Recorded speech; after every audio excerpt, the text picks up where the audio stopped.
Population in India. Now we would be focusing on the various parameters, the distribution, density, growth, composition and the major factors which affect the population patterns and distribution. So let's start with the very first thing, and that is the population analysis of India.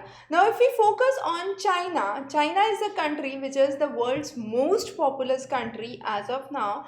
India stands second to it in terms of population. Right now we are talking about population, that is number of people residing in a nation. We are not focusing on how many persons are living in a given land parcel.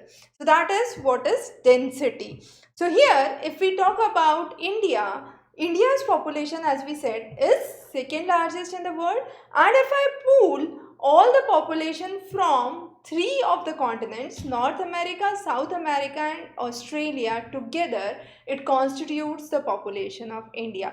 So you can understand how with limited resources and the huge population that we have, there is a need to manage the socio-economic problems, and these are ought to increase if the population keeps on rising. So this was just a background information. Now coming on to the 2011 census. So all our information would be based on 2011 census. We have taken the latest one into consideration.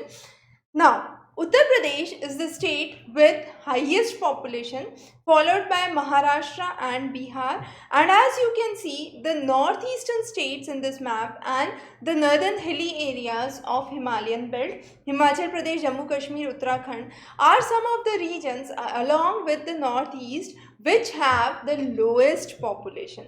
Why there is such an unequal distribution of population is another important question.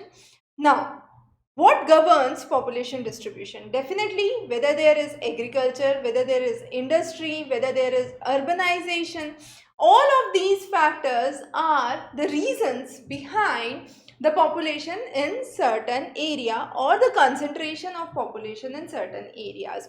If the terrain is difficult, if it is water is not available, so those would be the areas where population would indeed be less. And also we have seen where the transport networks have developed, better transport facilities have developed, higher mobility of people have increased, or the mobility of the people have increased, and this has led to concentration of population in certain regions.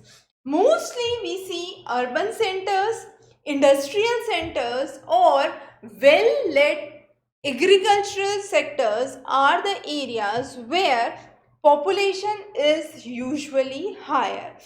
Coming on next is in terms of the share, we have Uttar Pradesh with the highest share of population in India, which is 16%, Maharashtra at 9%, Bihar again at 9%, and then we have states like Jammu Kashmir with just 1%, Uttarakhand with another 1%, Punjab with 2%, Assam with 3%. So we can understand how huge the disparity is in terms of the actual distribution of population. Now, we also understand with this distribution of population, the growth of population. Growth of population or the decadal growth. Now, census in India is conducted every 10 years.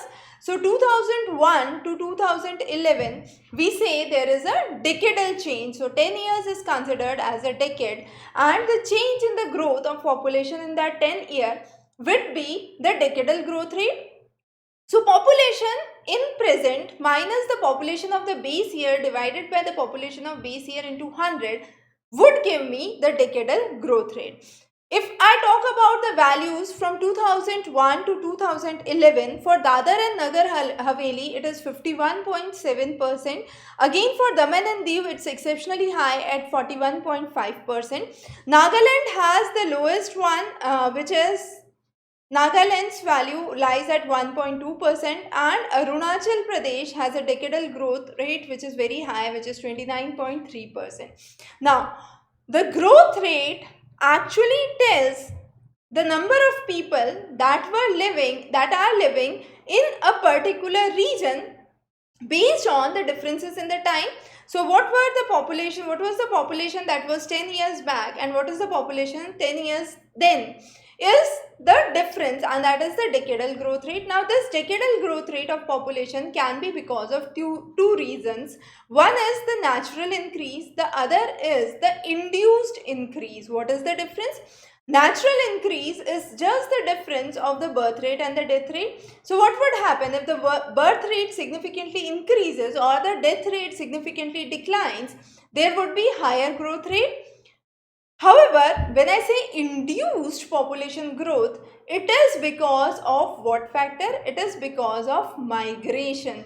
More people either moving in or moving out of the region would lead to induced growth rate. So India's annual growth rate, we say, is around 2%, and at this current rate, it is believed that India would double its population in not much years but only 36 years, and if it is doubling, definitely it would surpass China. So it becomes very important to have a right strategy for population control policies at this point of time.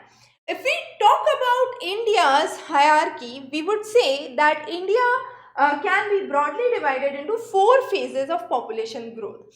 The first phase from 1901 to 1921 was the phase of stagnant or stationary growth. That means there were more number of kids being born, but the life expectancy was low, poor health, poor hygiene facilities, so death rate was also high. So high birth rate was balanced by high death rate, and even from 1911 to 21 we witnessed negative growth rate. Illiteracy was at its extreme, so there was no proper healthcare policies, no proper population control policies that were part of our agenda. The next was from 1921 to 1951, we saw a steady population growth. That means we were able to bring down the death rate with slow improvements in healthcare, but the birth rate remained very high. Healthcare, sanitation, hygiene systems improved during this time, but this was all against the Great Depression that hit the world in 1920s. Despite of the Great Depression, we saw a steady population growth. However, there have been statistics which quote that during this Great Depression, the proportion of malnourished children that were born were significantly higher, but the death rate remained low. 1951 to 1981 was a period of population explosion. That means the death rate was significantly controlled with significant improvement in living conditions, healthcare facilities, higher life expectancies, but the birth rate remained at a very high peak.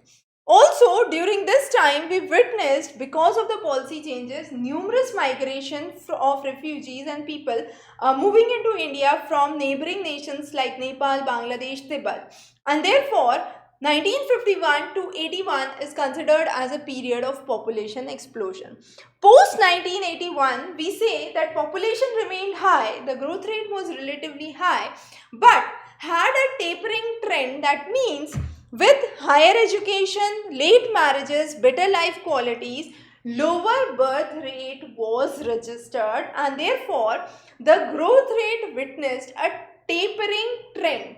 Now, what was the difference? The region within India, if we say the regional distribution, the southern states versus the northern states, there was always a debate, we could say. The north states in India had higher growth rate in contrast to the southern nations. The reason predominantly was the south is known for its better education, higher levels of literacy, better life quality, better health facilities, better living conditions that are seen. Also, adolescent, the age group which is now we could say coming into the age group of working population, has significantly improved. Now, what were the issues that were raised with adolescent population. So there were numerous instances or challenges: lower age of marriage in villages, higher illiteracy, school dropouts were high, the nutrition and the intake levels were low. There were higher levels of drug abuse, alcoholism, crime, juvenile delinquencies that was witnessed in the adolescent population, and this was more susceptible to population explosion. So national youth policy was brought into effect, and this national youth policy was talked about where the youth and the adolescent population was focused. And in 2013, with this national youth policy, and all round development of youth was one of the missions that was to be achieved.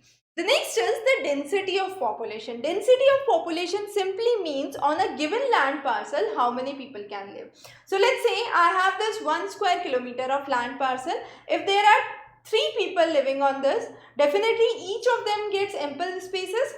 But what happens on the same 1 square kilometer if I have 30 such people living? Each one of them would have limited land parcels and limited exposure to the natural surroundings around them. What would be the scenario in the same case if this is 300? So this creates more congestion. So density, if there is higher density, it would create congestion. Now density, if I say in simple words, it's number of the population per unit square of land, square kilometers of land, that is defined as density. But this density can again be as physiological density. Physiological density is the total population divided by the net cultivable area. And the next is the agricultural density. We also need to understand that with rising population, food resources should be made available to everyone. So agricultural density is important. That means the total agricultural population divided by the net cultivable area would determine the agricultural density, how many farmers could be part of our ecosystem and how well they can be sustained. So if we look onto this graph, we would see regions like Bihar, West Bengal, Delhi are some of the centers with very high population density. Uttar Pradesh, Kerala comes next, and then we have the states like Rajasthan, Madhya Pradesh, Chhattisgarh, Northeast, and the hilly areas of Himachal Pradesh, Jammu Kashmir, which have relatively very less population density. In India, the population density increased from 235 in 2001 to 325 in 2001 to 382 in 2011. So we have definitely increased in terms of density of population. If we talk about the regional occupancy, we would say Arunachal Pradesh has the least density, where only 17 people are residing in per square kilometer. So the density for the states like Arunachal Pradesh is significantly less. In contrast to that, density for, let's talk about the National Capital Territory of Delhi, it is 11,000 plus. So there has been a huge disparity in terms of the density of population. If we focus on the picture worldwide, India as per 2011 census has 382 people per square kilometer.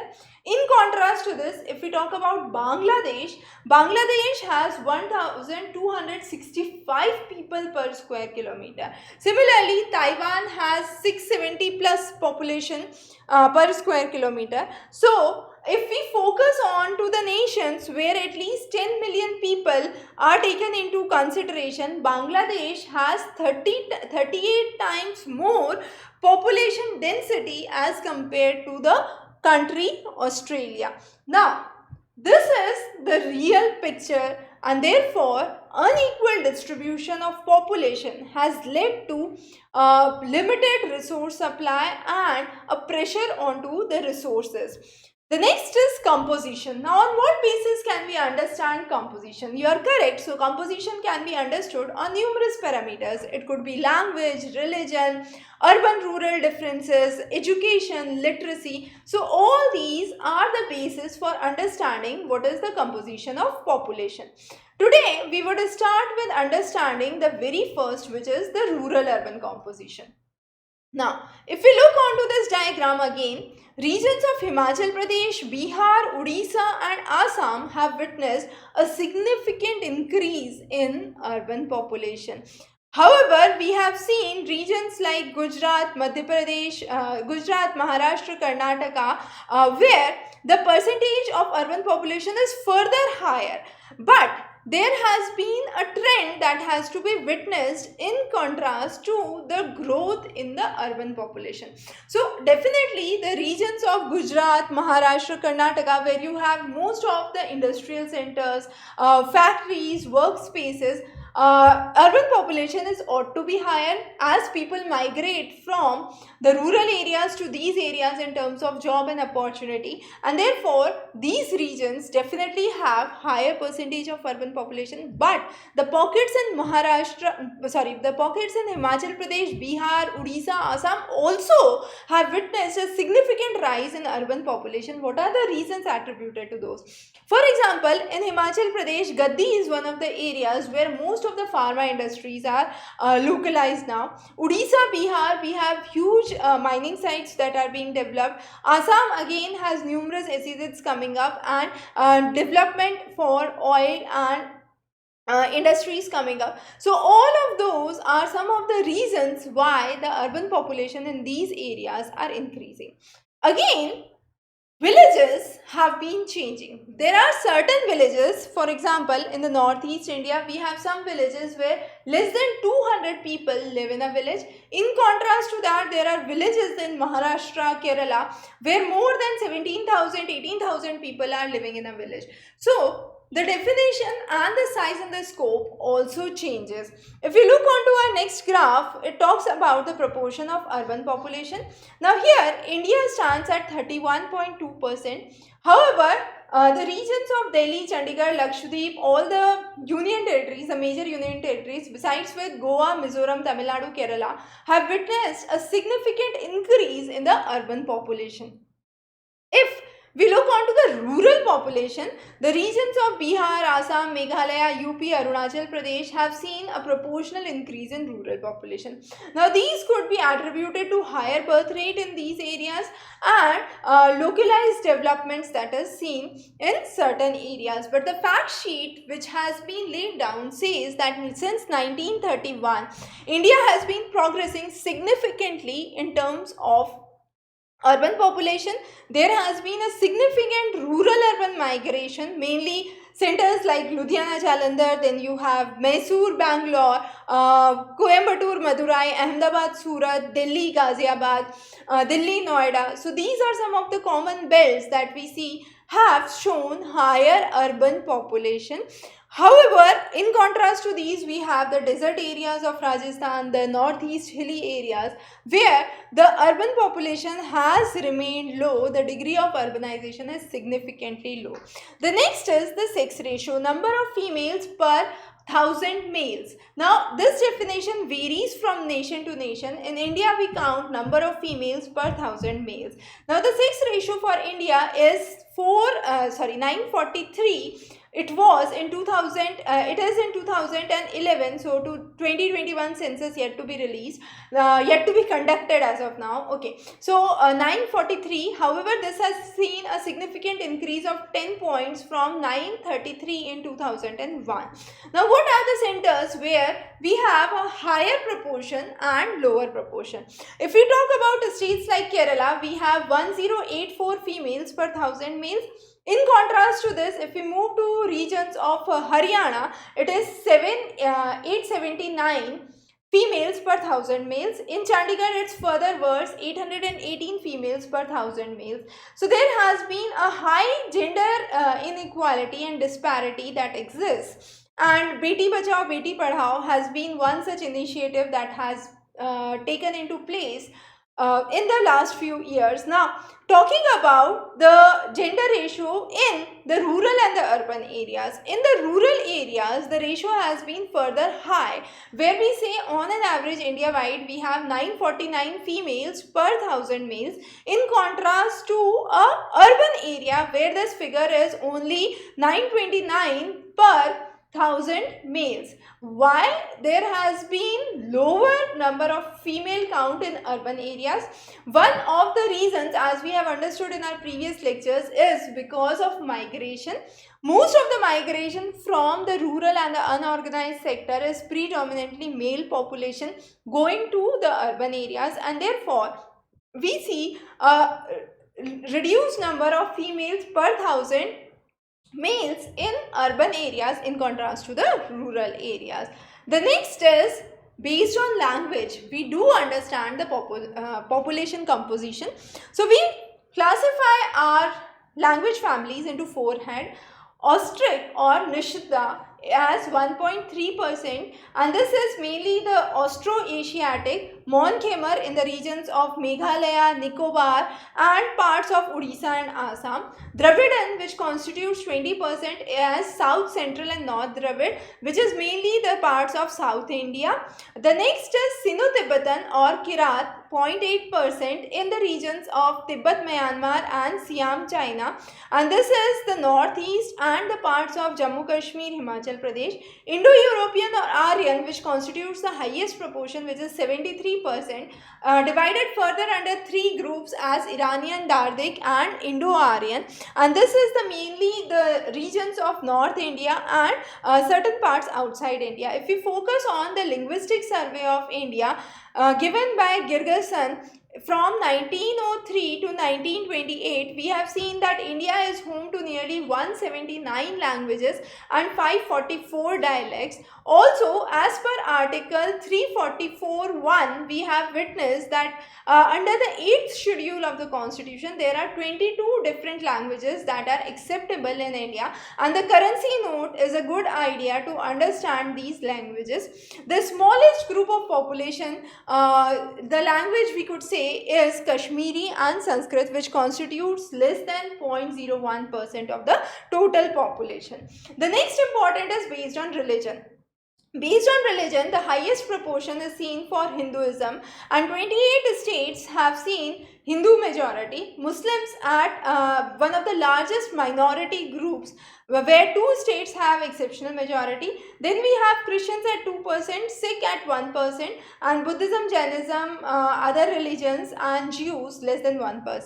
If we focus on the regions where they are, Sikhs are mainly localized to the regions of Punjab, Haryana and Delhi. Buddha mainly in the regions of Maharashtra. Then we have Sikkim, Arunachal Pradesh, parts of Ladakh. Then we also have Lahul Spiti in Himachal Pradesh. Jain predominantly seen in Rajasthan, Gujarat. We have parts of Maharashtra where Jain population is significantly higher.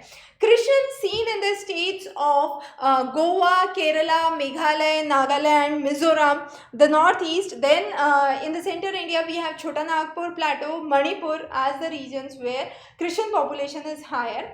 Muslims have the significant population in the regions of Jammu Kashmir, West Bengal, then we have parts of Kerala, parts of Uttar Pradesh, also regions in Lakshadweep have high Muslim population, and the remaining all is the Hindu population. Now, if we see the growth rate in Hindu population was around 16%, and for Muslim there was the growth rate decline, we could say, was 16% in Hindus and around 24% in Muslims, which was a significantly all-time high which has happened in last 6 decades. So there has been a constant and a significant decline in the Muslim population as per the 2001 and 2011 census, and the population growth rate has been significantly reduced in this section.